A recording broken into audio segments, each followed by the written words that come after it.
my name is Brian Wong. I'm from Vancouver, Canada, and I'm so excited for the program just to be able to get such a diverse amount of perspectives from people from really things from all over the world. So I'm really excited to hear the stories that they have and to hear the stories about the Holocaust and the terrible things that happened and how we can learn from those stories and implement them today in making our world like a better place, to try to not repeat the mistakes but repeat all the amazing things that also happened during that time. How good and sweet it is living in peace together. How good and sweet it is living in peace together. How good and sweet it is living in peace together. Last time. How good and sweet it is living in peace together. How good and sweet it is living in peace together. So far, it's more than what I expected it to be. I've been here for, 3 hours, 2 hours yesterday, and I can already feel how much of a family that we've become, and I'm just looking forward to sharing more of my life and hearing about everyone else. On the 29th of October 1941, 10,000 men, women and children were murdered with machine guns in one day, and their bodies were thrown in long trenches that were dug before by Russian prisoners of war. One of the things that I think has been really impactful about my MRET journey so far in the last 2 days has been hearing from the survivors, and one of those survivors is Ellie. And that was difficult to listen to, but he's such a great speaker and he made it so amazing, and just it was an incredibly humbling experience watching him talk and hearing him talk about all the different things that he's done in his life and how he got to where he is today, and coming to Canada, living in South Africa before that, living in Norway, all these different experiences, which I think made me reflect on my experience in some ways as an immigrant. We are now in Frankfurt, and we still got a few hours to go before we get to Berlin, and then of course Poland. And I can't wait to go and see the scenes and experience this with everybody. Just understanding the toll that it takes on people. It's exactly the same as what my community went through, and so when they tell that story, it hits home. And so being able to go there and sort of live through that and connect with the people, but also bring the entire community, the Canadian community, with us, which is what this is. Like, if you look at the group we're with, it's a mosaic story. I'm your local rock star, representing the MRH team. My name is Carla, and welcome to Berlin. This has been a long process for all of us, from the time of us sitting together as a staff and preparing for the recruitment, and then your applications coming in, and then the interviews, and here you are months later, ready to travel together and to learn together and to probably experience a whole range of emotions together. Lots of sadness, maybe moments of really intense grief, maybe not. We're really privileged to have two extraordinary educator guides with us to walk with us on this journey of exploring history and asking important questions about what it means for us today, what memory means to us, how we interpret the past, and take away at the end of this experience a message that will inspire us, motivate us, energize us to continue doing work that I know all of you are doing in your personal lives and in your professional lives around creating, it's become a cliche, but really truly trying to create a better world, and a world in which the horrors that we are looking at will not continue to happen. This is a good way to start, sitting here. We saw that memorial, we see this one, we see that one. This is sort of a good way to start in the sampling of how many memorials there are in Berlin, how many different kinds. If you know where to look, now you do, looking down, and you'll see at the building where that group is standing over there, there are quite a lot of them. What that tells you is there were quite a few Jews who lived in that building, and they were all deported, and you can see where they ended up. Yesterday it was cool. We got to kind of go around to a few of the different monuments that were around the city. So there was one to homosexuals, there was one to the books that were burned. There's another one that was on... Like, there's a really beautiful one that we went to that was the statue. I think it's called Mother and Her Dead Son. It's a gravely of the unknown soldier, and it's a memorial to the victims of the wars and tyranny with the statue inside of Mother and Son. It's Mother mourning her dead son. Yesterday, when we were at the Otto White House, in that little alleyway with all of the graffiti, and we talked about Otto White and how he helped to save blind and deaf and impaired Jewish individuals. I mentioned that the first mass killing program that the Nazis had really was against the disabled, mentally and physically challenged people who were deemed to be life unworthy of life. And it was all a part of the larger racial, so-called racial vision of the Nazis to strengthen the German Aryan race. Between 1939 and 1945, almost 200,000 defenseless people were killed. Their life was considered to be unworthy to live. Their killing was called euthanasia. In Polen. SS-Sonderkommandos erschossen deutsche und polnische Psychiatriepatienten oder ermordeten sie mit Gas. In Posen fand im Oktober 1939 die erste Ermordung von Psychiatriepatienten in einer Gaskammer statt. Looking at the different plaques around the Jewish neighborhood that was prominent during before the war, it's really emotional to see the small ways and laws and policies that were enacted to prevent Jewish people from living a normal life.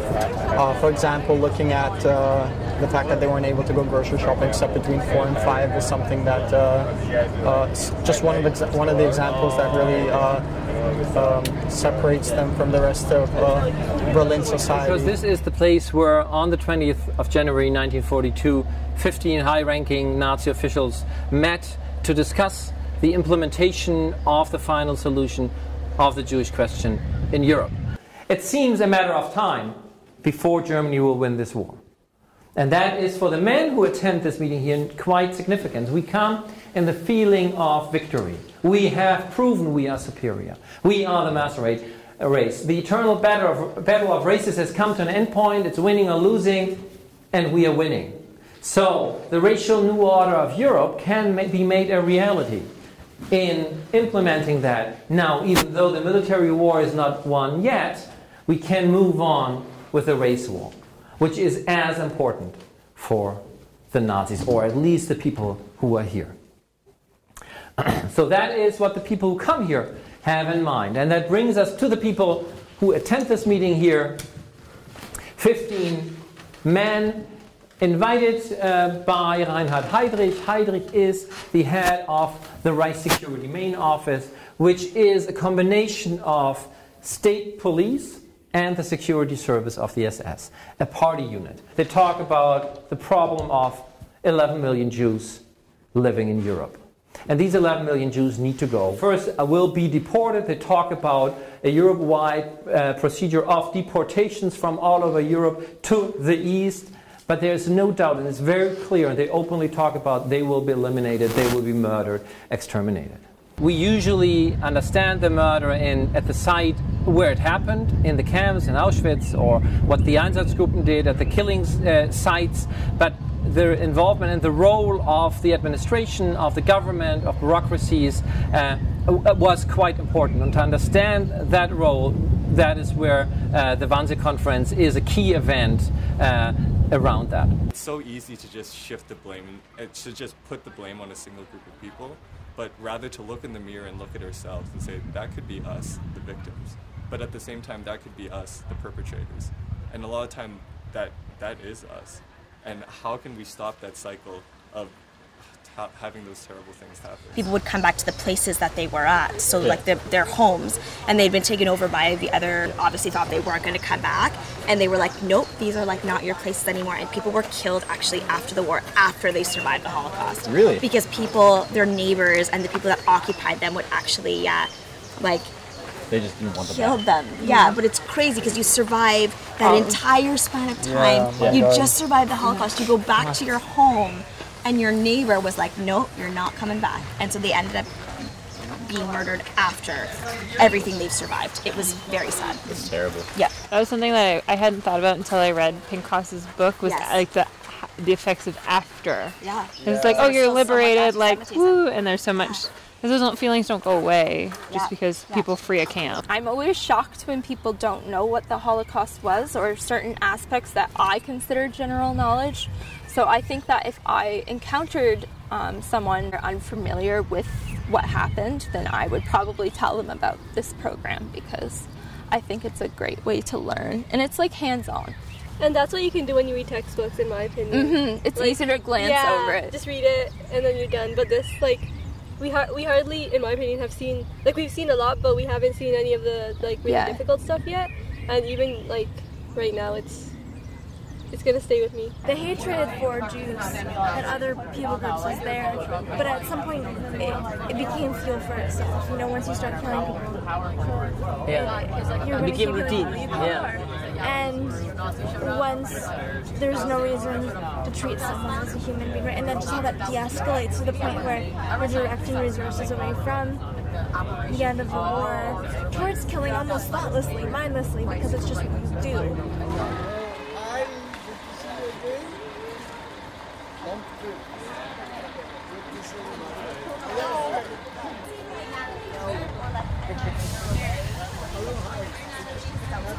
We are now in the center of Kazimierz, of the Jewish quarter in Krakow. This square is actually not a square by definition, it's a street. It's called Szeroka Street, it means wide street. And it was and is to this day a center of this neighborhood. And right now we are going to visit a synagogue that at the time was called the New Synagogue. There is a painting there of people, and that's very unusual because Jews forbade graven images. They're not allowed to draw the human form because it might be considered later as some kind of a god. The Jews were very fearful of that. But here they were not afraid to put it in. They also have the sign of Cancer and other parts of the zodiac, which is old, very old, goes back to Israel to 2,000 years ago. They had synagogues with some of these drawings. This is the old Jewish cemetery by the Remembrance synagogue. The cemetery that was heavily destroyed during the war, not completely though. Many of the stones were knocked over, but they wouldn't be broken apart, most of them, and they wouldn't be taken up. You see, when somebody was very sick, they used to give an extra name. If my name is Eli and I become very sick as a child, they would give me another name of an uncle or a grandfather who is dead, so that he should also intervene for me in heaven. Interesting. So like very sick to people you. sometimes had 5 names. Really? Wow. How many roads must a man walk down before you call him a man? And how many seas must a white dove sail before she sleeps in the sand? And how many times must the cannonballs fly before they're forever banned? Everybody.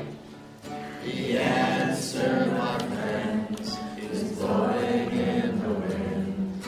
The answer is blowing in the wind. My mother was sent on the Kindertransport, which we spoke about, 10,000 Jewish children who were sent from Germany, Austria, and Czechoslovakia. My mother grew up in Vienna, but her family was all Czech, and it was a large family. Pretty much an entire page in the Yad Vashem books that we saw yesterday. And my mother was the only survivor because of the goodness of the people who organized the kinder transport. Felice said something like this yesterday, and I will echo it, which is that I often think that really one of the most important events of my life happened before my life, and it was the Holocaust. Because growing up under the shadow of the Holocaust, before you ever know what evil is, you know who Hitler was. Before you ever know what genocide was, you understand Holocaust. Without really understanding it intellectually, but you know that it's just this enormous sense of loss and emptiness. And standing here and in some of the other sites that we're in, we really feel the presence of the absence of the people who disappeared into places like this where we estimate 450 or 500 people we don't know, and we don't know their names. Ale Niemcy wywiesili ogłoszenia, plakaty, na których było napisane, że za udzielanie pomocy Żydom grozi kara śmierci. The Germans were making announcements, posters that for giving any help for Jews in the city, that was punishable by death. Rodzice nie zgadzali się z tym, co robią Niemcy. Uważali, że jeśli człowiek, któremu grozi śmierć, prosi o ratunek, trzeba go ratować i ratowali. Simply, my parents did not agree with what was being done to Jews in occupied Poland, and they always believed that if there is a person that's in danger and they need help, you cannot turn them away. We're about to leave, go back to Canada. Does she have a final message for our young people about peace, about love, about kindness? One last message that perhaps you'll share with us. No nie, chciałabym tylko, żeby wszyscy pamiętali o tym, co przeżyli ich przodkowie, ich dziadkowie, ojcowie, żeby przeżyli, pamiętali o tym i zawsze o tym myśleli. I don't have any special kind of message, just to keep the memory of those who went through these horrible times, keep the memory of those who survived and were later able to create their own families, and just, keep that memory alive with you. The righteous among the nations didn't just save Jews during the Holocaust. That itself is incredible. They actually saved the reputation of humanity. Because if there weren't people like Paulina, we should actually give up hope on humanity. So let's give a big hand to our incredible speaker.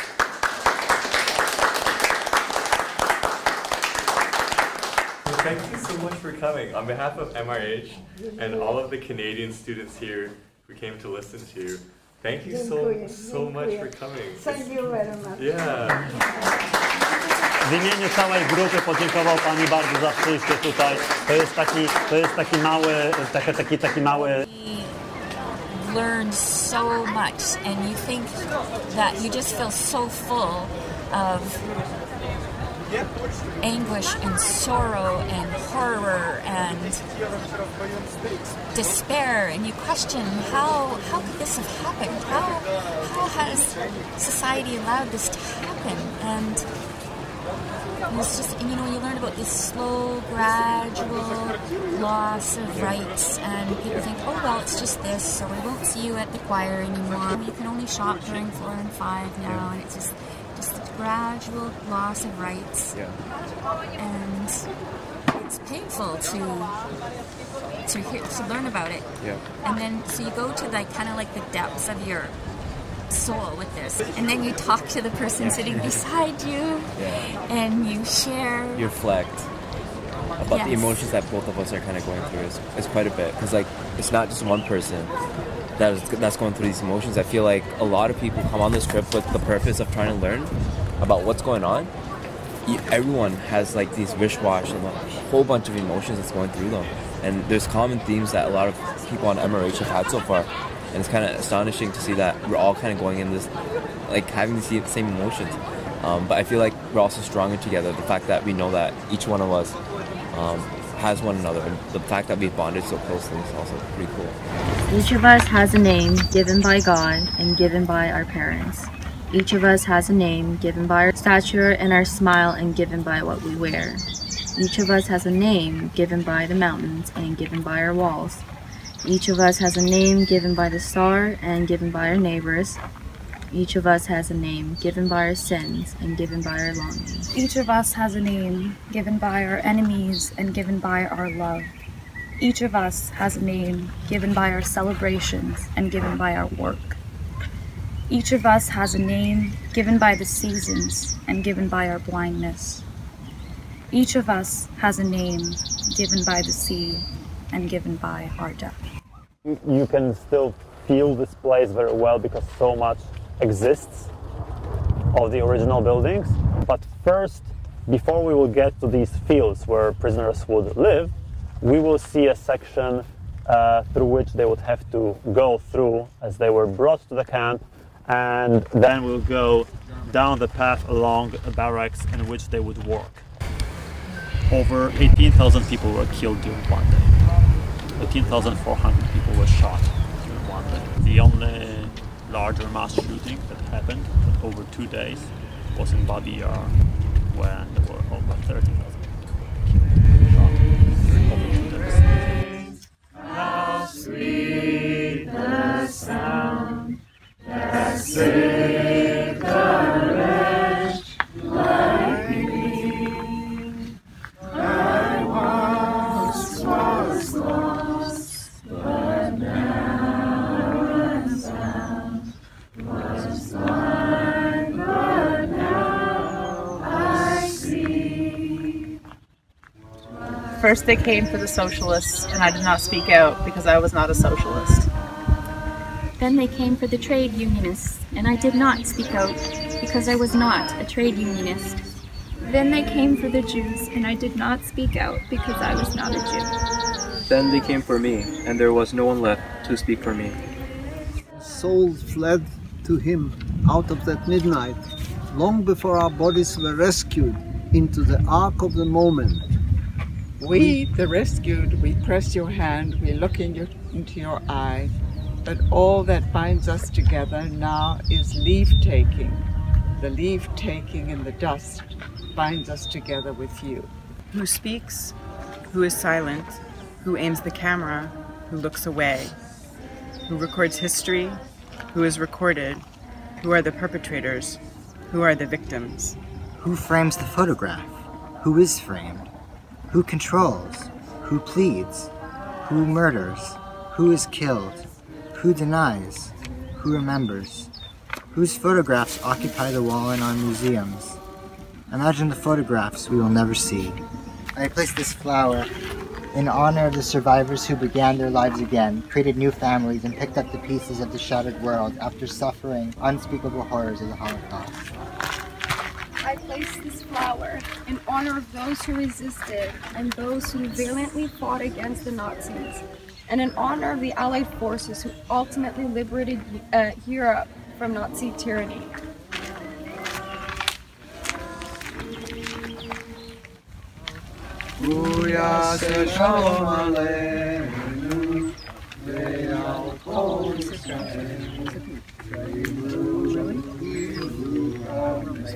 Yaseh shalom, Yaseh shalom, Shalom Aleinu ve'al kol Yisrael.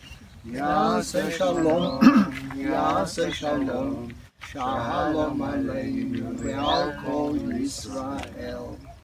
To be under German occupation meant for every German soldier killed, we will kill 200 Jews. Now the Germans used to walk through the ghetto without fear, by themselves, one of them, without weaponry, not showing. Nobody would attack them because, okay, you want to be a hero, you want to die even a very unpleasant death perhaps, but you are taking 200 people who didn't ask to be heroes, so you don't do anything in the ghetto.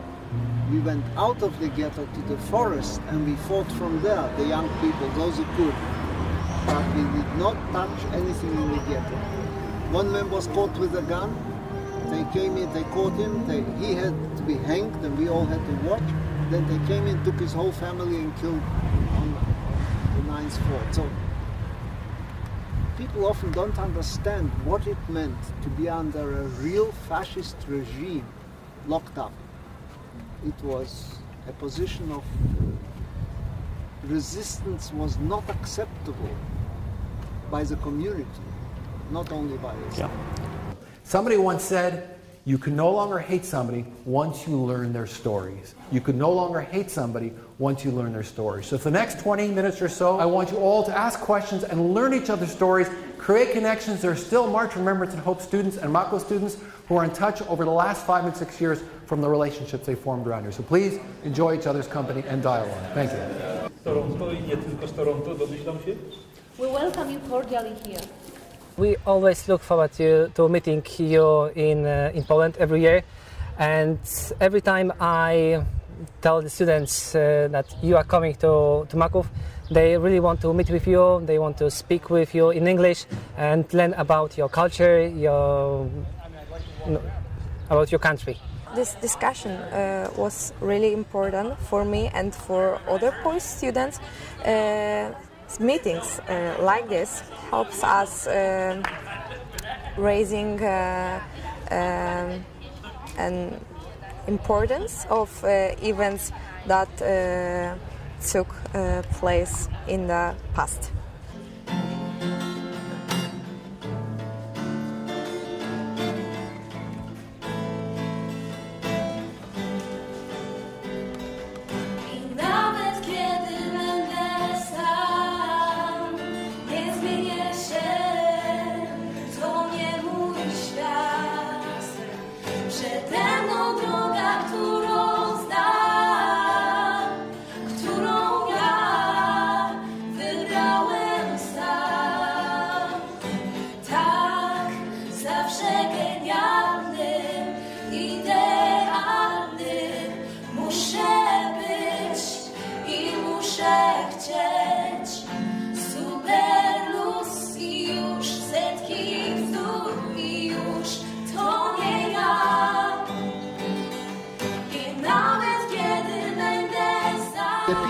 To try and throw apples and food to the prisoners. The people of Dachau were good people. They were very upset. And the soldiers told them, I will kill you if you throw another piece of food. They warned them that they will be shot.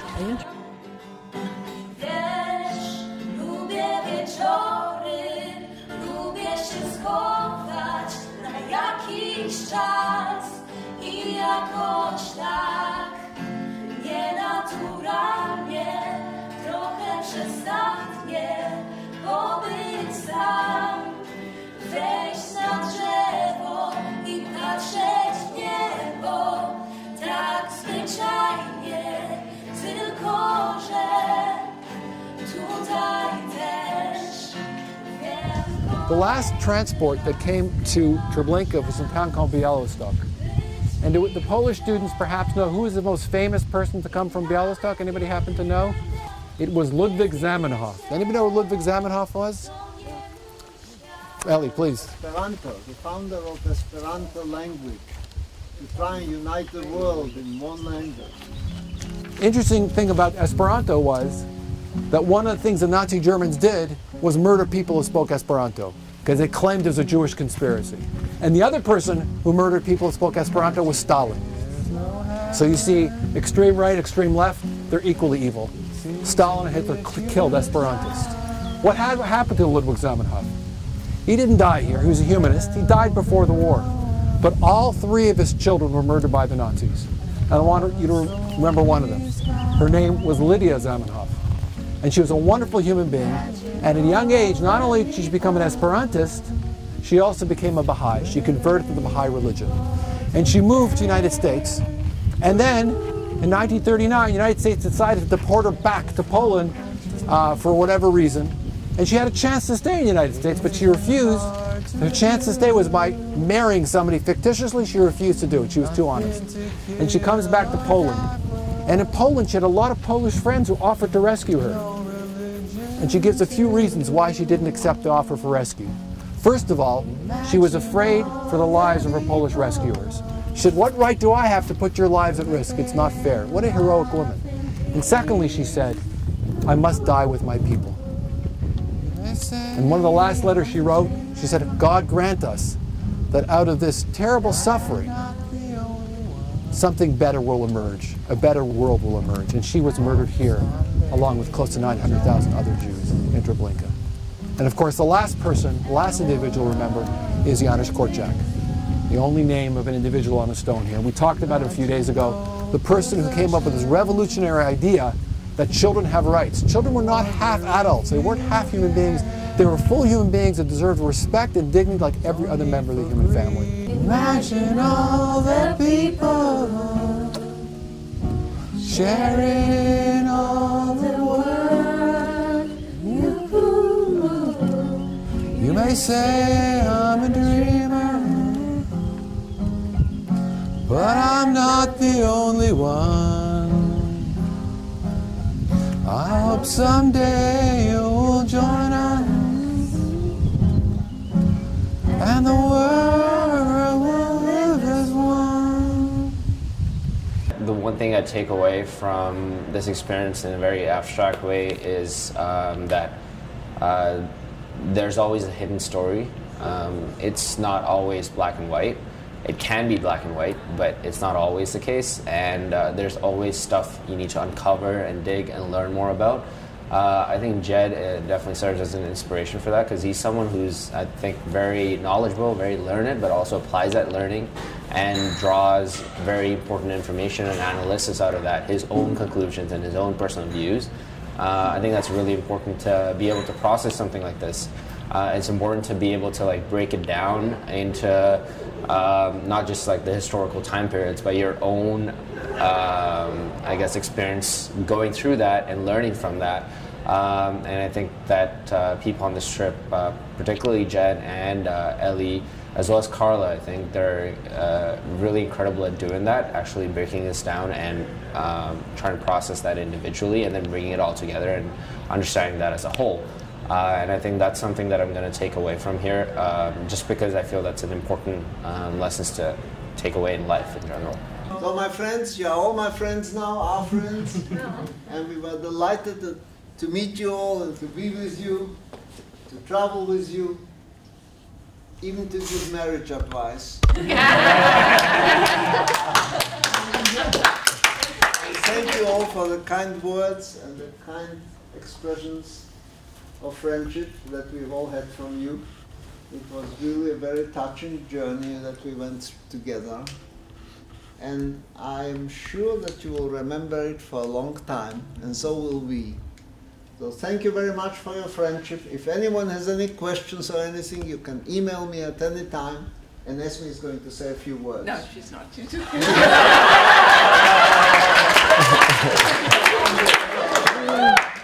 wonderful people. I've had lots of love from you, all of you, and said nice things and.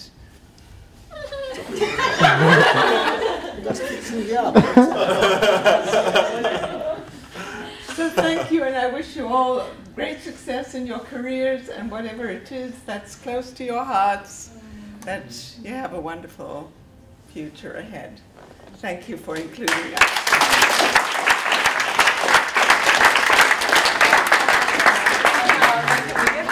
Today when we were at Treblinka and we were sitting on the grass and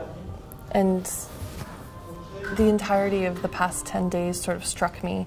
All these images from all the different places that we've been coalesced into this really heavy feeling, and I just took a moment to realize that we were there to bear witness to the suffering and the inhumanity and the cruelty and the loss of life that took place there and many other places across this part of the world.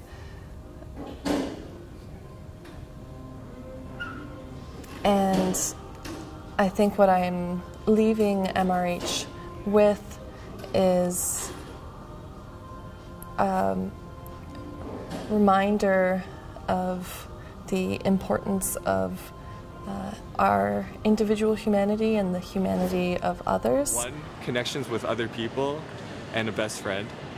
Second one, being able to remember the past of the Holocaust victims and all the terrible things that happened, but also all the acts of courage of the people who helped the victims survive the Holocaust. And the third thing is hope for the future, of knowing that even if you're doing small acts of kindness on a daily basis, that it's making a big difference. And now you have all of these other people to do those great things with. I find MRH to really be what I think it intends to be, which is not just about remembrance, but the idea that there are all these young adults that are going to go home and tell their families and friends what they saw here, what they experienced, is the hope for me. The hope that people will understand what happened here. People will potentially be allies and interrupt anti-Semitism and hate, and make change in the world. I think everyone is kind of internalizing it and processing it on their own, and some places are more impactful for some people than others. I think that the group is really reliant on one another and kind of uses the support of their fellow members and of staff, and so I think that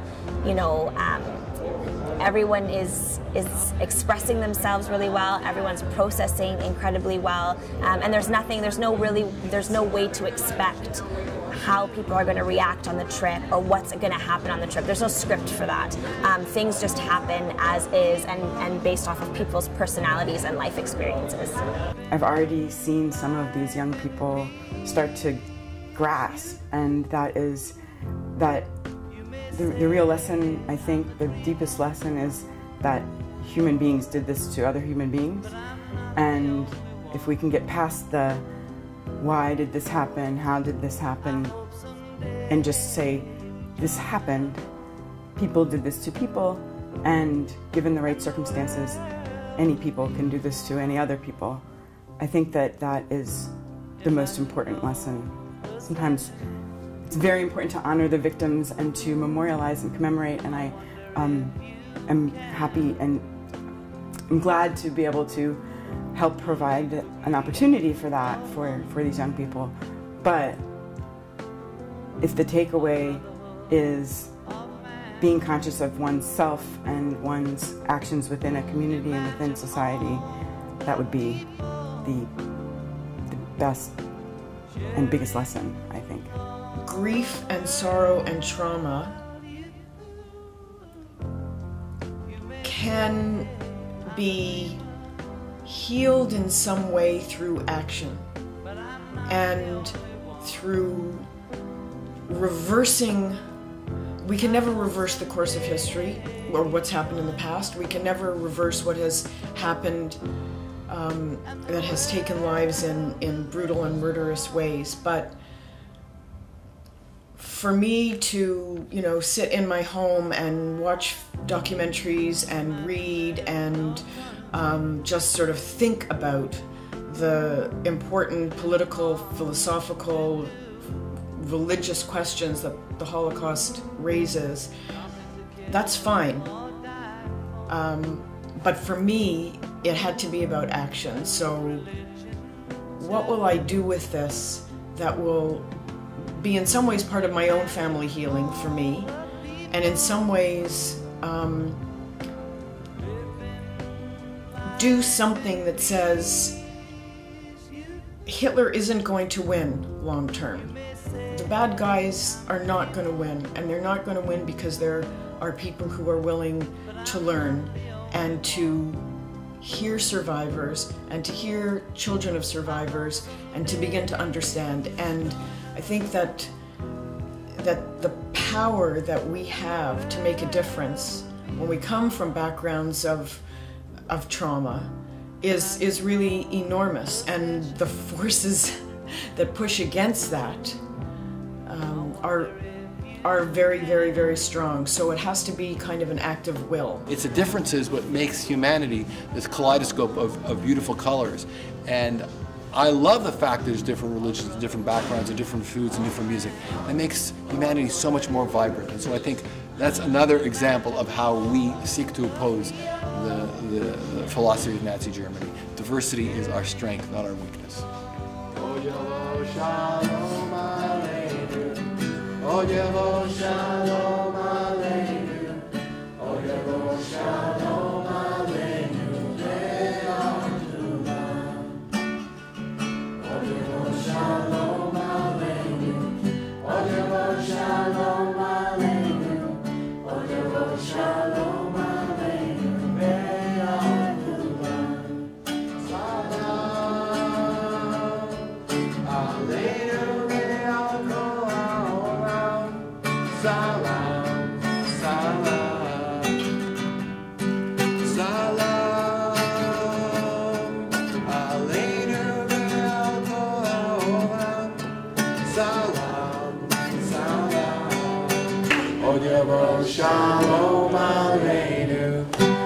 Yavo Shalom Aleinu.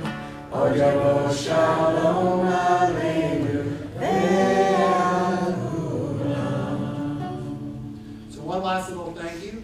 I want to thank all of you for your interest and your passion and your commitment to the program. And for me, it's just so humbling, because why do you really care? You don't have to take an interest in what happened to the Jewish people and anybody else who was murdered in Europe, and yet you still do care. And the Nazis were examples of blind hate, of completely unreasonable hatred. You folks are examples of blind love, and I so appreciate that. And I want to leave you with a quote from Rabbi Nachman of Breslov, who said, "If you believe the world can be broken, also believe it can be fixed. If you believe the world can be broken, also believe it can be fixed." And you started to do that. Thank you so much. Thank you.